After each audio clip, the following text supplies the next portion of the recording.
Ladies and gentlemen, welcome to Pod Tiki. This is not going to work, huh?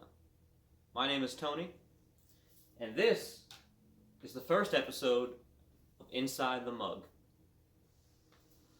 Tiki is the drinks, right? And what does a tiki mug do? It hides the contents. It adds to the mystery, the mystique, the exotica, the allure that you don't get to see what's inside the mug, right? It's even Don the Beachcomber went so far as back in the day to make his drinks behind a curtain and then pass them through, have someone take them to the table. There was even a mystery girl that brought drinks out sometimes. That was to capture that mystique. You don't see what's in the mug. You don't see how the sausage is made. These episodes are meant to be little ancillary content to go in between episodes to kind of either explain why I picked a certain drink or maybe add in some things that didn't belong in the episode or were too much or weren't relevant, weren't prevalent, or maybe just a story behind why I picked that drink. And it might not even be about the episode that just recently came out. We'll see where this goes. Essentially, I'm showing you guys what's inside the mug. This is my take on behind the scenes, or behind the music. So, that being said, we'll see where this goes, where it takes us.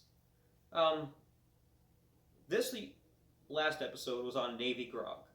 I'm not going to go too much into the drink because the episode is available. Go check it out on Spotify, iTunes, Google, Pod, iHeartRadio, all that stuff. Or check it, just go to podtiki.com. Go to our archives section. You can look up anything. The idea for this episode came to me while I was on Christmas break visiting my parents in Orlando, Florida. We took the short drive north to go to one of my favorite little spots in town, Sanford. Now, Sanford, Florida is like, it's kind of like how Cocoa Beach was a few years ago, like before they redid it. And don't get me wrong, I love Cocoa Beach. It needed to get redone. But it was a sleepy little beach town that kind of gotten forgot about. But it was on the come up.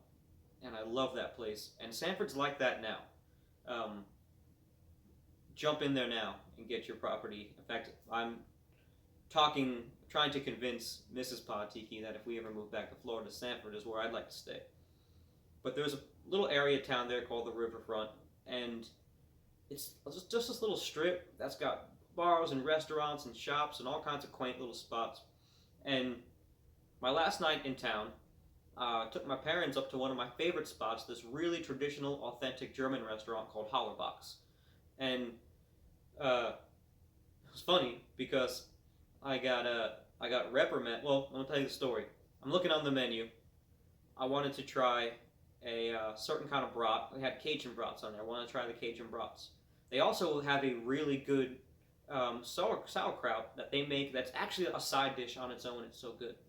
So this waitress comes over. Is this kind of stout German woman, and you know how the language can seem a little bit harsh to people when they're trying to speak English. The German language, much like Russian or any of those Eastern Bloc countries, it comes across a little hard in the dialect when they speak English. So, I'll come out and say it. She's kind of scary, but she was very nice. And I'm ordering. I was like, I think I'll do the Cajun brats, and I want sauerkraut on my side. And then she looked at me and said, no. And so it turns out, after a lot of confusion on my part, looking up at her she's like, no, they don't go together. I'm like, did I mess up? Did I order something that wasn't on the menu? What turns out what she was trying to say was that that place is very traditional, and they make their food very there's a real chef back there making the food. It's impeccable. It's delicious. She was trying to tell me that the sauerkraut wasn't going to go with the Cajun, so she helped me pick out some brats that were the meat I wanted, and then they would go with the sauerkraut. And then she brought me out a little bit of the Cajun sauce. She said it wasn't really it wasn't like there was a Cajun brat. It was like just a sauce they put on it. So she brought me out some of the sauce so I can try it and still have a little bit of everything I wanted. She's a very nice lady. It was just kind of it was kind of abrupt the way I got reprimanded for not ordering what two things that went together. My dad, ordered the goulash, and this is real traditional German goulash. It comes out like really thick, and he was eating it with a fork, and then she came over again. That's why I brought you a spoon. Apparently he was supposed to eat it with a spoon, and then dip the bread and all that kind of stuff. But she didn't like the way he was eating it, so it was not to her liking. But she was very nice, and that place is awesome, very traditional. In fact, I hear they have a rooftop bar, which I would like to check out next time I'm there. But afterwards, we walked down to Tuffy's Bottle Shop, which is like a brewery. It is a brewery. And let me tell you about breweries for a second. This place is awesome. I've never actually had any of their beer. I've only ever been there for one reason I'm about to get to. But a lot of breweries around here do it too. I'm over the industrial look on places, all right? Like, if you guys are fans of my old podcast, Share Your Buzz, you know that we were sponsored by Mayday Brewery. And Mayday Brewery has, like, a tap room, and even their actual brewery is, like, it's set up to, like, do concerts and stuff, and the tap room is separate, it's got a vibe to it, and there's a lot of breweries that are doing that now, and I appreciate that. Big outdoor patio space, but just walk in, and it's a big brick building, looks like a church, and there's nothing on the walls but industrial. And there was a bar in town here in Nashville a few years ago that they're probably still open. It was meant to look like almost like a decrepit job site inside, like a run. I don't know. There was like concrete was all mixed matched, and there was a giant boiler in there, and it was rebar. It was like meant to look like. It's like I don't want that, man. I did construction for almost 10 years. I want to walk in a building that looks finished. You know what I'm saying? Like, call me. I'll come have a drink here and pay $15 for an old fashioned when you put some stucco on the walls. Give me some sheet. Give me some, give me some drywall. Hang some drywall. Put up some pictures. Put some. Do something. But anyway, I don't mean to talk crap because the beer here could be excellent, and they have a really nice outdoor area at Tuffy's here too, which is awesome. But it's very simple, but big. And in one corner, behind this little room, there's this glowing purple light. And you walk through this little corridor, and there you find the Suffering Bastard. A really traditional tiki bar. I cannot say enough about this tiki bar. Not since Tiki and Niki on Kauai have I come across a tiki bar that holds so... that really embodies what I imagine old school tiki bars being like in my head. This place it's got the kappa art, it's got the hanging the nets holding the big glass balls, the ship balls, the ship lights, the puffer fish, the shrunken heads, a big tiki mug behind the bar, like a big Suffering Bastard tiki mug, the namesake.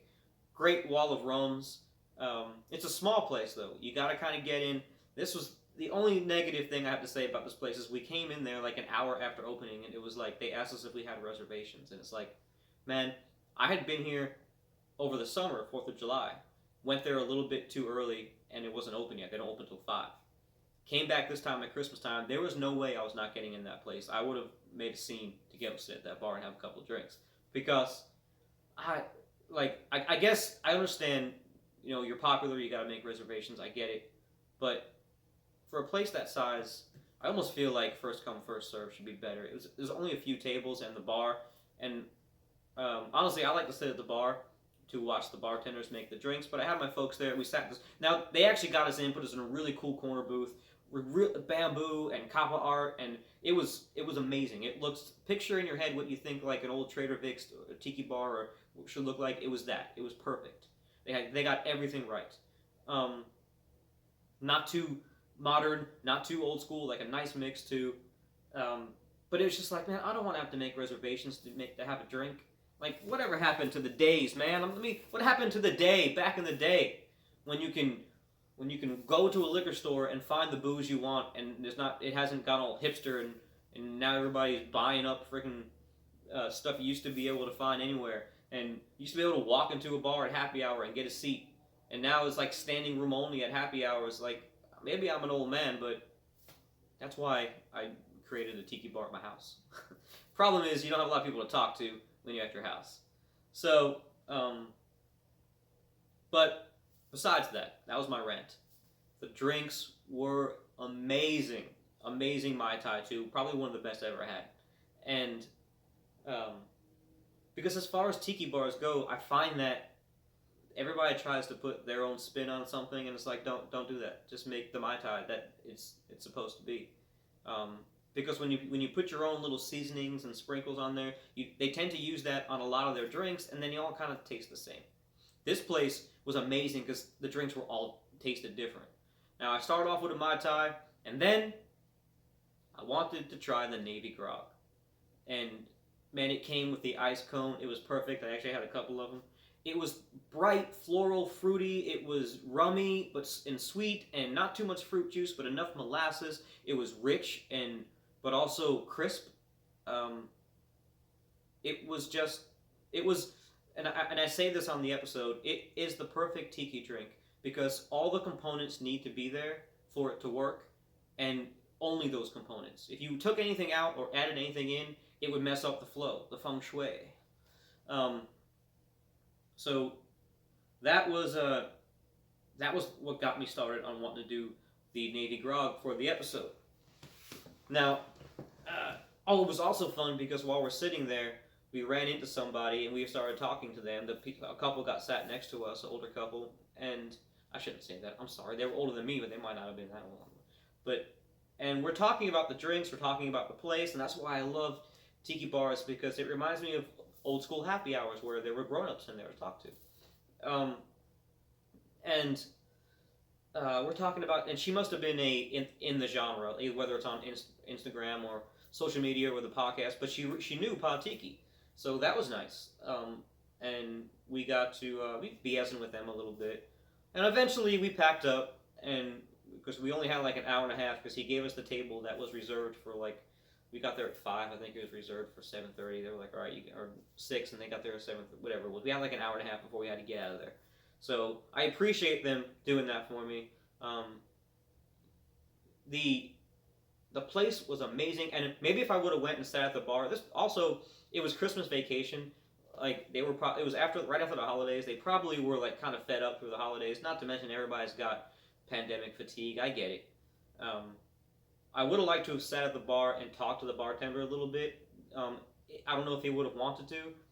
The bartender was nice enough, answered my questions, talked, made some suggestions about different rums, and I knew this place was awesome because when I told him how good the Mai Tai was, he suggested trying one with the Denizens Merchant's Reserve, which I have a bottle of here, which is my other favorite Mai Tai. So the palates are matched up there. Like I am in tune with the way they make drinks, but I would have liked to have BS'd with them a little bit more. But he was probably, they just opened. He was probably getting ready for rush or whatever. Although it was a weeknight, I don't get whatever.